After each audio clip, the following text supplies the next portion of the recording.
കൂട്ടുകാരെ, നമുക്കിന്ന് പ്രധാനപ്പെട്ട രണ്ട് കറണ്ട് അഫെയർ നോക്കിയാലോ. ചോദ്യം ഇതാണ്: അടുത്തിടെ യുനെസ്കോയുടെ പൈതൃക പട്ടികയിൽ ഇടം നേടിയ ഇന്ത്യയിൽ ആഘോഷം ഏതാണ്?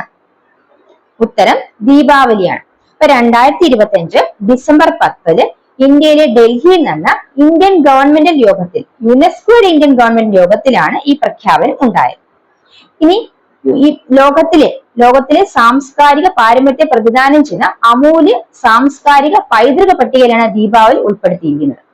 ഇന്ത്യയിൽ നിന്നും 16 ഇനങ്ങളാണ് ഈ പൈതൃക പട്ടികയിൽ ഉൾപ്പെട്ടിരിക്കുന്നത്. അതിൽ പ്രധാനപ്പെട്ടവയെന്ന് പറയുന്നത് കുംഭമേള, കൊൽക്കത്തയിലെ ദുർഗാ പൂജ, ഗുജറാത്തിലെ ഗർഭ നൃത്തം, യോഗ, കേരളത്തിലെ കൂടിയാട്ടം, മുടിയേറ്റ് മുതലായവയാണ്.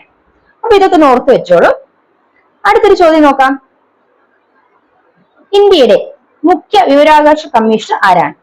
ഉത്തരം രാജ്കുമാർ ഗോയൽ. ഇവിടെ നമ്മൾ മനസ്സിലാക്കേണ്ട പ്രധാനപ്പെട്ട ഒരു ചോദ്യം കൂടിയുണ്ട്.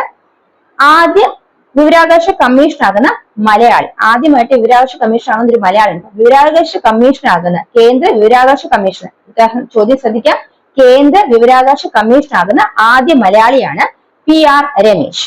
ഇനി അദ്ദേഹം open magazine editor, open magazine എന്ന മാഗസിനെ മാനേജിംഗ് എഡിറ്റർ കൂടിയാണ്. അദ്ദേഹം തിരുവല്ല സ്വദേശിയാണ്. അപ്പൊ മനസ്സിലാക്കേണ്ട പ്രധാനപ്പെട്ട രണ്ട് കാര്യങ്ങൾ എന്താണ്? മുഖ്യ വിവരാവകാശ കമ്മീഷണറാണ് രാജ്കുമാർ ഗോയൽ. ഈ മനസ്സിലാക്കേണ്ടത് കേന്ദ്ര വിവരാവകാശ കമ്മീഷണർ ആകുന്ന ആദ്യ മലയാളിയാണ് PR രമേശ്. അദ്ദേഹം ഓപ്പൺ മാഗസിന്റെ മാനേജിംഗ് എഡിറ്ററാണ്. അതുപോലെ തന്നെ അദ്ദേഹം തിരുവല്ല സ്വദേശിയാണ്. ഓപ്പൺ മാഗസിന്റെ എഡിറ്ററാണ്, അതുപോലെ തിരുവല്ല സ്വദേശിയുമാണെന്ന് കൂടെ ഓർത്തു വയ്ക്കും. അപ്പൊ ഈ രണ്ട് ക്വസ്റ്റ്യൻ ക്ലിയർ ആയല്ലോ. അപ്പൊ നമുക്ക് അടുത്ത ക്ലാസ്സിലെ മറ്റു കുറച്ച് ക്വസ്റ്റ്യൻസ് ആയിട്ട് കണ്ടുമുട്ടാം.